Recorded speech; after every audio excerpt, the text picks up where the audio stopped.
जिस तरीके से आप भी ईरान को सपोर्ट कर रहे हैं और हमारे देश की जो मुस्लिम आबादी है आधा से ज़्यादा ईरान को सपोर्ट कर रही है, कहीं ना कहीं अपने गहने और धन संपत्ति, बच्चे अपने गुल्लक तक ईरान को दान कर रहे हैं, क्या कहना चाहेंगे आप इस पे?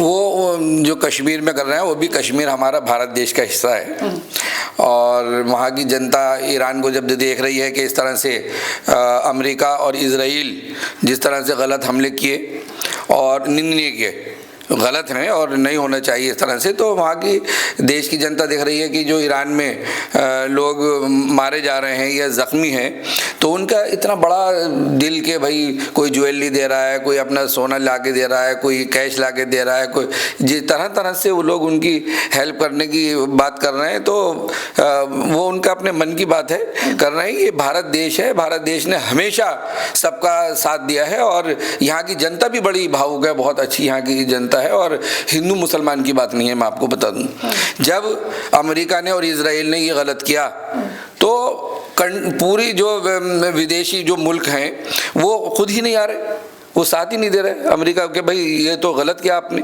ये तो युद्ध आपने छेड़ा है, यहाँ तो फैसले की बात चल रही थी। तो अगर कोई गलत करता है तो भारत देश हमारा गलत को गलत बोलता है और सही को सही। जिस तरीके से यहाँ के जो मुस्लिम आबादी है ईरान को एक तरफा सपोर्ट कर रही है, अगर हमारे देश में कोई ऐसा घटना हो जाता है तो फिर तो सपोर्ट करने के लिए आगे नहीं आते हैं, तो क्या माना जाए उनको, क्या समझा जाए कि हमारे देश के लिए गद्दार है वो? देश का मुस्लिम और देश का हिंदू बड़ा वफादार है और ऐसा नहीं है जो लोग इस तरह की हरकतें गलत करते हैं वो विपक्षी पार्टियां हैं, वो सिर्फ एक सत्ता को हिलाना चाहते हैं, वो सत्ता को बदनाम करना चाहते हैं कि आने वाले चुनाव में हम जीत जाएं और इस तरह के वो करते हैं। यहाँ का देश का मुसलमान भी हिंदू भाइयों के लिए खड़ा है और सारा देश का हिंदू भाई भी हमारे मुसलमान भाइयों के लिए खड़ा है और सब बहुत अच्छे हैं, बड़े प्यार मोहब्बत से रहते हैं और हमारे जो भारत सरकार और भारतीय जनता पार्टी वो भी सबके लिए खड़ी है। लेकिन जो ये विपक्षी पार्टियां हैं वही इस तरह के काम करते हैं और ज़्यादा वो दिखाते हैं और इस तरह की जो ये सोशल मीडिया है ये है बड़ा चढ़ा करके ये दिखाते हैं। ऐसा नहीं है, यहाँ हमारे देश के हिंदू मुस्लिम सब एक दूसरे के लिए खड़े हैं और अगर किसी हिंदू भाई के लिए कुछ गलत होता है तो उसमें भी मुस्लिम लोग हमारे शामिल होते हैं, प्रदर्शन करते हैं और मुस्लिमों के साथ कुछ गलत होता है तो सारे हिंदू भाई भी खड़े होते हैं, ऐसा कुछ नहीं है। चलिए ठीक है, मेरा सवाल है कि ये भी लोग आरोप लगा रहे हैं कि जब ईरान और इजराइल में वार छिड़ा उसके एक दिन पहले मोदी जी इजराइल गए हुए थे, ये आरोप लगाया जा रहा है कि मोदी जी को ये युद्ध के बारे में सब पहले से पता था, आपको क्या लगता है? देखिए, मोदी जी जब से प्रधानमंत्री बने शुरू से आपने देखा होगा कि वो बराबर हर मुल्क जा रहे थे, हर देश वो जा रहे थे। क्यों? बिजनेस करने के लिए वो बराबर जाते रहते हैं, वो ऐसा नहीं है खाली बैठते, बड़े मेहनती हैं वो, हर उसमें देशों में वो जा रहे थे। और इजराइल में युद्ध होना है, अमेरिका में होना है, यूक्रेन में भी चल रहा है और ये सारे युद्ध चल ही रहे हैं बराबर।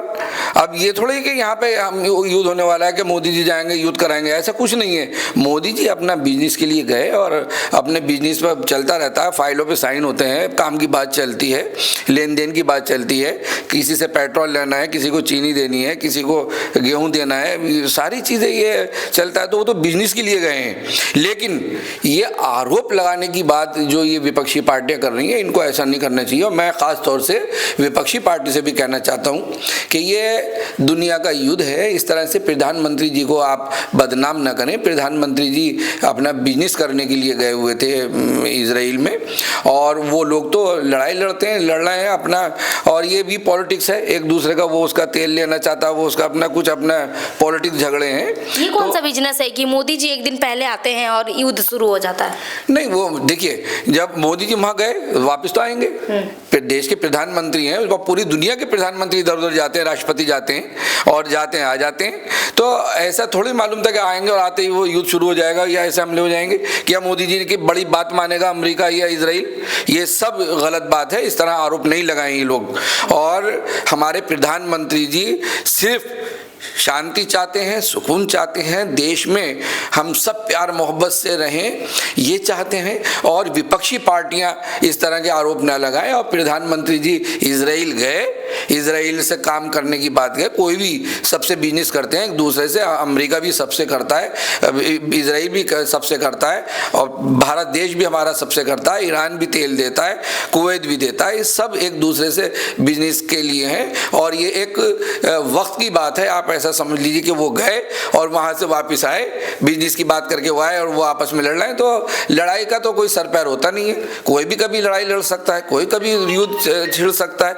और तो ये विपक्षी पार्टियों की बातों में आप लोग ना आए, और प्रधानमंत्री जी बड़े देश के लिए खड़े हैं, और मैं समझता हूँ कि अब देश हमारा बड़ा विकास करेगा। लेकिन इस जो परेशानी की घड़ी है, इसमें पूरे भारत देश को साथ देना पड़ेगा। सारे हमारे हिंदू, मुस्लिम, सिख, ईसाई, यहूदी, पारसी जितने भारत देश में रहते हैं, ये समस्या किसी की लाई हुई नहीं है, ये समस्या कोई सरकार की लाई हुई नहीं है, ये समस्या प्रधानमंत्री जी की लाई हुई नहीं है, ये समस्या 3 लोगों के बीच का युद्ध है, अमेरिका, ईरान और इजराइल।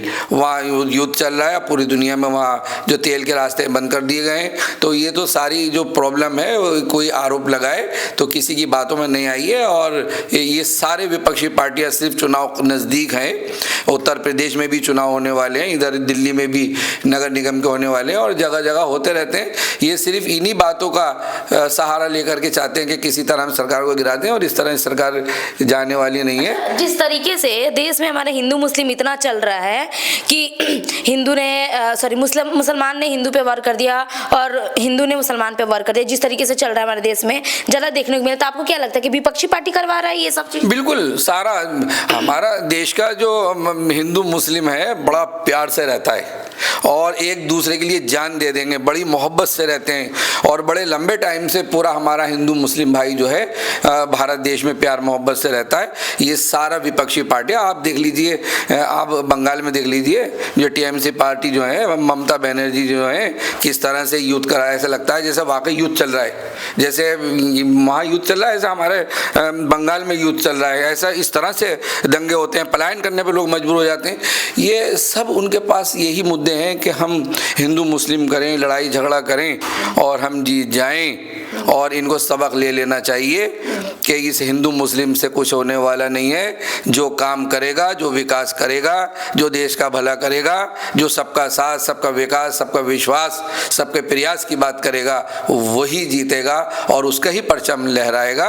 और प्रधानमंत्री नरेंद्र मोदी जी जैसे प्रधानमंत्री भारत देश में क्या पूरी दुनिया उनको सलाम करती है। अच्छा सर, लगातार आप प्रधानमंत्री नरेंद्र मोदी के गुणगान कर रहे हैं, वैसे यूपी में भी चुनाव होने वाला है 27 में, क्या लगता है यूपी का क्या माहौल रहेगा? बिल्कुल, भारतीय जनता पार्टी और योगी आदित्यनाथ जी, आप योगी आदित्यनाथ जी आप देख लीजिए, मैं अमरोहा की मेरी पैदाइश है उत्तर प्रदेश की, तो वहाँ हम अमरोहा में ज़्यादातर 70% मुस्लिम आबादी है। तो हम वहाँ गए, हमने वहाँ सर्वे किया, पता चला कि योगी आदित्यनाथ जी ने इतना राशन दे रखा है सभी को, सारा मुस्लिम उनसे खुश है। और उत्तर प्रदेश में 8% मुसलमानों ने उनको वोट दिया। क्यों दिया? उनके काम को वोट दिया, उन्होंने काम करा, उन्होंने गरीबों को मकान दिए, जिनकी छतें टपक रही थी वो ठीक करा दी, आयुष्मान भारत योजना कार्ड दिए। और हिंदू मुस्लिम भाई कुछ नहीं देखा उन्होंने, सिर्फ एक परिवार है, सब हिंदू मुस्लिम भाई सब एक परिवार है। तो योगी आदित्यनाथ जी ने इतना बढ़िया काम किया। और आप देखिएगा 2027 में और ज़्यादा सीटों से बढ़ करके हम वहाँ जीतेंगे और भारतीय जनता पार्टी का परचम लहराएगा और योगी आदित्यनाथ जी वहाँ के मुख्यमंत्री बनेंगे। उनको सारी जनता, हिंदू मुस्लिम जनता सब उनको प्यार कर रही है। और अखिलेश यादव के बारे में क्या कहना? वो अखिलेश यादव तो वो तो दंगाई सरकार है, वो तो इस कदर उनके टाइम में इतने दंगे हुए, इतने लड़ाई झगड़े सब, वो तो थोड़ा थोड़ा किसी को लैपटॉप बांट के, किसी को कुछ करके, थोड़ा करके और फिर हिंदू मुस्लिम करके वो जीतने की कोशिश करते हैं। वो इस तरह से जीत नहीं पाएंगे और उनको भी अब सुधर जाना चाहिए। अब देश का काम करें, जनता का काम करें और जनता का दिल जीतें। जब आपको जनता पसंद करेगी, जिस तरह से योगी आदित्यनाथ जी को और भारतीय जनता पार्टी को वहाँ की जनता पसंद कर रही है और हिंदू मुस्लिम भाई वहाँ के पसंद कर रहे हैं, और उनको इस बात को भी समझ लेना चाहिए कि 8% मुस्लिमों ने वोट दिया और जो योगी आदित्यनाथ जी ने वहाँ काम किया और वो सबके लिए सख्त है। ये तो सब कहने की बात है। बीजेपी वाले तो सीधे कहते हैं कि हमें मुसलमानों का वोट चाहिए ही नहीं चाहिए। कोई नहीं कहता है, किसी ने नहीं कहा और ना मैंने सुना है। और मैं ये नहीं कहता कि परिवार में सारे लोग एक जैसे होते हैं। एक परिवार में अगर 5 लोग हैं, 5 बच्चे हैं, तो एक आध का माइंड थोड़ा अलग भी होता है। अगर कोई एक आध कोई कुछ कह भी जाए तो हम उसके खिलाफ हैं, और कोई गलत किसी को नहीं बोलना चाहिए, और ना ही हमारे लोग कोई, और भारतीय जनता पार्टी के सारे कार्यकर्ता, सारे नेता जो हैं वो बुरा भला नहीं कहते हैं। अच्छा, मेरा एक आखिरी सवाल है इनसे कि जिस तरीके से आप कह रहे हैं कि देश में हिंदू मुस्लिम जो भाईचारा है वो बरकरार है, अभी आपने नाम सुना होगा सलीम वास्तिक का।